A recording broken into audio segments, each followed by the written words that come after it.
Hey folks! How's it going? We've had a lot of people asking about our infertility journey, so we thought this would be a good time to record our infertility vlog and share with you what we've been going through. Yep.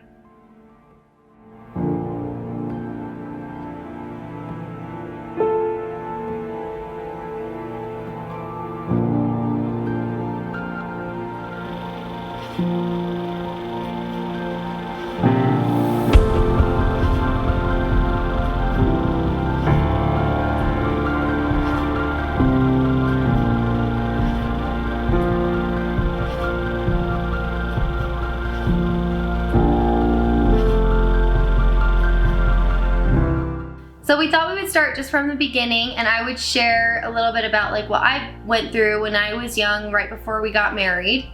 So this all started with my very first doctor's appointment, and I go to my appointment, my doctor comes in, and the first thing she says to me is, "You have PCOS and you're infertile."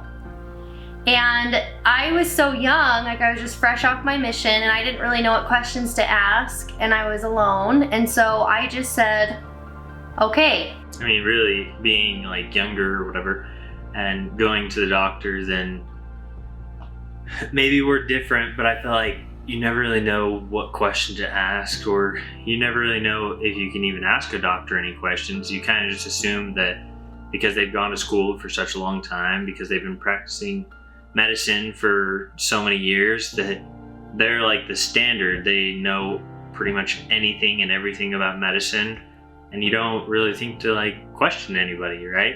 So most of the time I just hear like, hey, I went to the doctor, this is what happened, and that you just take what your what your doctor says is like pretty much gospel, right? So just like when we were dating, I just remember her saying, hey, I don't know, like when we were first dating, she told me like, hey, can I tell you something? And I was like, sure, yeah, like tell me whatever. Hopefully it always feels like when a girl says that, you're like, oh shoot, am I in trouble? Did I do something stupid or wrong, or what's going on? And Savannah sat me down and was like, hey, I don't know if I'll be able to have kids. And I remember thinking like, what? It doesn't even, like, that doesn't feel right to me. Like, I don't know, it just seemed like it doesn't seem like you have anything that's crazy, and maybe everyone just assumes that. So I just thought, whatever, it doesn't feel right. It feels like inside of me, I feel like you will be the mom of my kids. That like it may be more difficult to have kids, but you will have kids. There's no question about that. So I thought like, oh, okay, cool, whatever. And like when we had just been newly married, we had put together with my neurologist that the reason I'd been having lots of frequent migraines was my birth control, and it was making me have like high cholesterol and just all these different side effects that weren't good. And so they took me off of my birth control, and Parker and I kind of decided that that was like our sign from God that we should start trying to have a family. And so we jumped right into that, and we, you know, within just the first 3 months of trying, we found out we were expecting, and we did lose that baby. We were only 6 or 8 weeks along, and so it was so early I hadn't even had an appointment yet. We had just peed on a stick, and it was positive, and we were really shocked. It was a really faint line, and so we were kind of like, is this real, you know? But we were very excited. We were, you know, ready to be parents at that point. And so then after losing that baby, we had to go to the doctor. My doctor wanted to make sure everything was okay, and it was. So she just said, like, keep trying. So we kept trying. We kept trying to have a family, and it took us a year and a half, almost 2 years. I think so. Almost 2 years for us to find out that we were pregnant again. And this one was way different. We went to the store, like it was so funny because we didn't even realize that I was pregnant. I had been having symptoms and like nausea, and I didn't really feel like eating. And so we went to the store and we bought just like all of these tests. all these different brands of pregnancy tests. And every single one, like, we peed on and they were positive. And we'd actually run into my sister at the store, and I was like, I think I'm pregnant. And so it was really fun because we had my sister was there, and she's like, yep, you're pregnant, you know, and my brother-in-law, and then so we went to the doctor. And we got positive news, you know, everything was good, and they were prepping me for set up all my appointments, and it was really exciting. And just a short time after that, like one Sunday, I just wasn't feeling very well, and my stomach hurt, and I was like having cramps, and I just knew it wasn't normal. So we called the on-call nurse, and I was like, is there anything we should do? And she just said, unfortunately, I'm so sorry, but there's nothing we can do to help you with this. It just happens, and that's just how it is. So that was when we lost our second baby. And then from that point, it was like, well, like if it happens once, you're like, okay, like that. My philosophy is like, well, that just kind of like, I don't know, that's how the world works.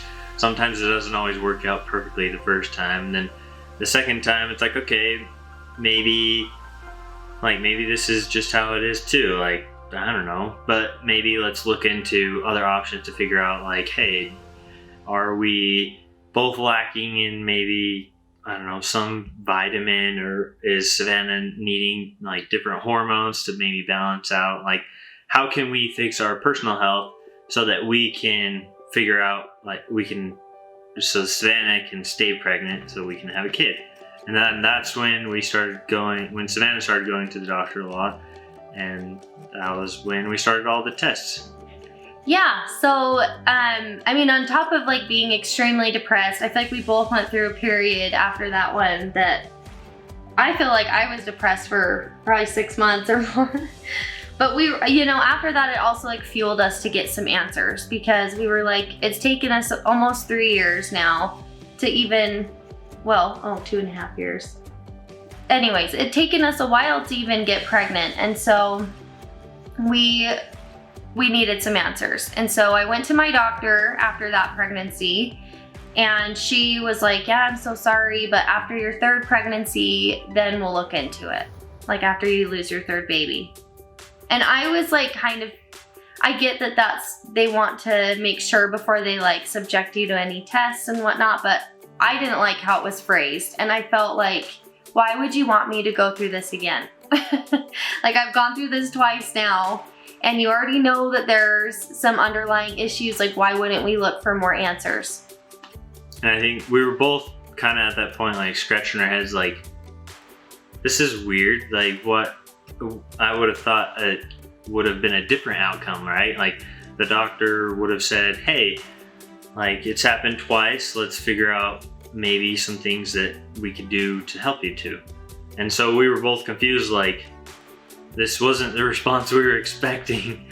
And I think at that point, that was kind of like where we were like, oh, maybe we should try a different doctor. Not because we don't believe in that doctor, but maybe just to see, like, hey, are all doctors thinking the same? Or is there somebody that will kind of like mesh with our personalities better and kind of hopefully give us the response that we're looking for, and maybe know something or try something that the previous doctor didn't do. So yeah, so I started like looking around and digging through Google, trying to find the perfect doctor to fit our personalities. And we finally found one that was in the Avenues in Salt Lake. And I called their office in January of 2020, and they did not have appointments for me until June. So we had to wait 6 months before we could even get in with her. And so once we finally did, like, we'd just been kind of anticipating, like, we were getting really like anxious. We just really wanted some answers. And so finally the appointment comes, and we were pretty excited. Parker took off work. I had to leave work so we could go to the appointment. And we go in, we're waiting, and we waited for like 2 hours for her. because she was delivering a baby just across the street. But we were like, we had waited for 6 months for this appointment. We weren't just gonna leave. You know, we wanted some answers. We needed someone that was willing to work with us. So we just waited and waited, and finally she came in. And the first thing she said was, I had been looking through your chart last night, and I don't understand where this PCOS diagnosis came from. And I was like, I don't either. And she's like, generally with PCOS or endometriosis, you have to have an ultrasound to confirm or diagnose either of those, because PCOS is a syndrome, endometriosis is an actual diagnosis, but either way, you have to have an ultrasound to confirm. And I had never had one. So she started in saying, like, to me, your symptoms sound more like endometriosis rather than PCOS. So I want to start first thing, like, if you're willing to do it, I want to get a hysteroalpingogram and a pelvic ultrasound. And so, which a hysteroalpingogram is an HSG test. And that's where they inject dye into the uterus so they can watch it go out the fallopian tubes to make sure that there's no kinks in the tubes and that everything is like flowing smoothly and working well. So we were like, great, like let's move forward with that. And there were some tests that Parker had to do as well. So we're like, we're just gonna do it.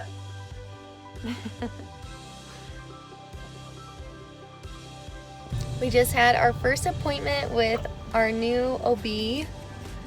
And it's the coronavirus. No. No. I had to leave work early, and then we came down to Salt Lake. She's in the Avenues Clinic, and she gave us a lot of like hope and excitement for things to try and gave us some answers. And so I think we're really hopeful at this point, right, Parker? Yep. I still cry because I cry at everything, but it's nothing new. So we called immediately and got appointments to go in and get those done. And I mean, obviously I was a nervous wreck because I was like, these are very personal tests and I was really nervous, but it worked really well. And I was able to watch like the dye leave my fallopian tubes. The guy let me watch like the x-ray. And everything looked normal, like it looked like textbook to me. So I was very confused and very anxious for these results. Look at how crooked my mask is.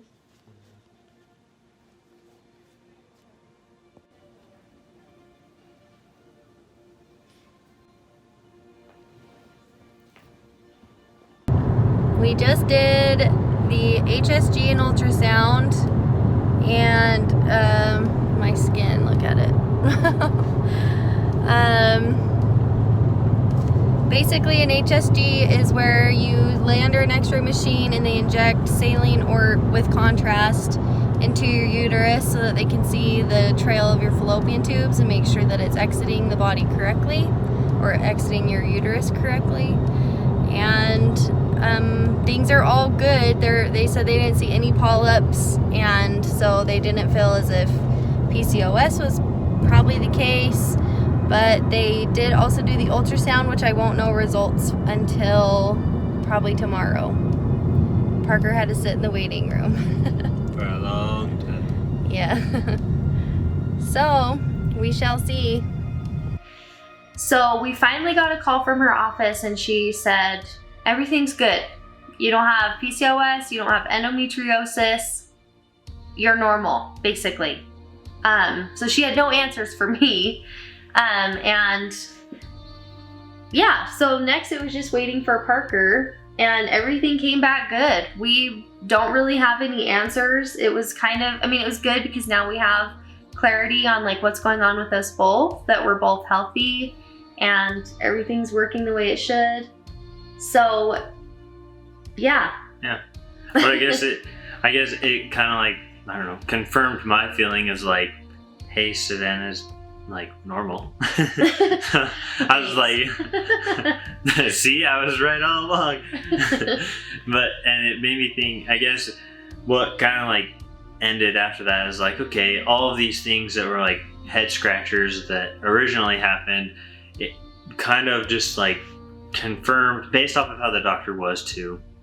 Like our first doctor, she was great, but I noticed that she would come in and kind of like present the plan and say like, here's what it is, and you just accept it or you go through denial.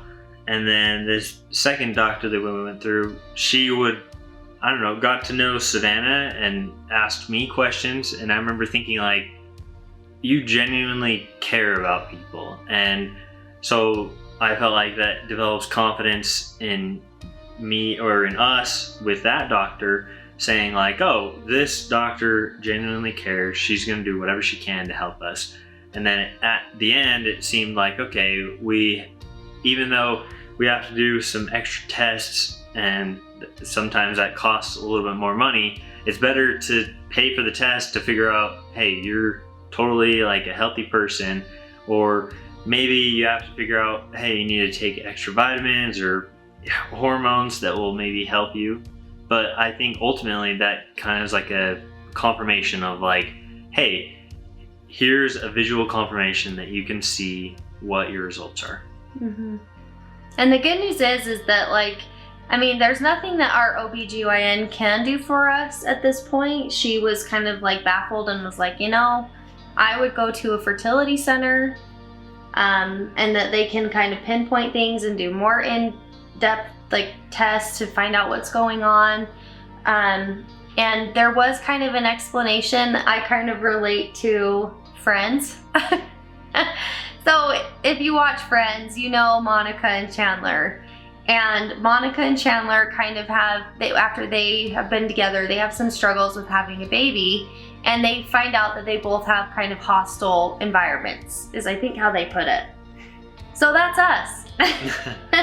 In other words, we're good, we're normal. It's just not time yet, I guess. So we're kind of, as of right now, we're just looking down different avenues. We've been looking into adoption and whatnot. For us, like for me personally, I don't do very well on medication, and so it scares me to look into like in vitro or things like that because I generally can't work when I'm on it. So we're just trying to figure out like what best fits our lifestyle at this point and what we can do to start a family.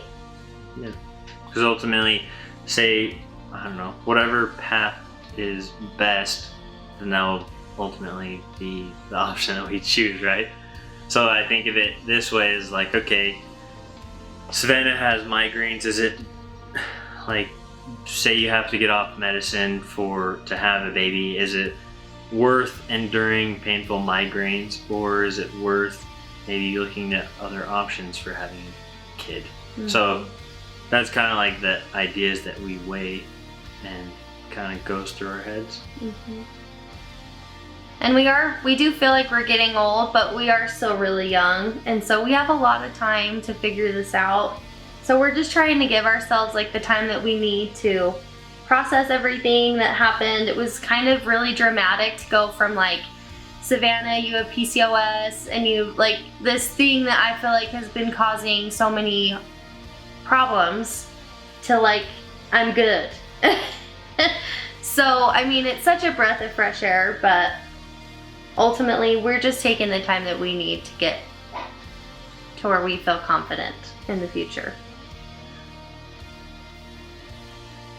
But that's it. So we'll keep you updated as time goes on, and we'll try and let you know like what our plans are. As of right now, we're just chilling, but we love hearing from people, and we love hearing like the experiences that you've gone through. It really does help lift our spirits when people reach out and they share like, hey, we went through this too, and we feel you, and it just helps us feel so loved, and we're just grateful. We're grateful for the people in our lives that help us and encourage us and motivate us, and we love that you're rooting us on. So thank you for all you do.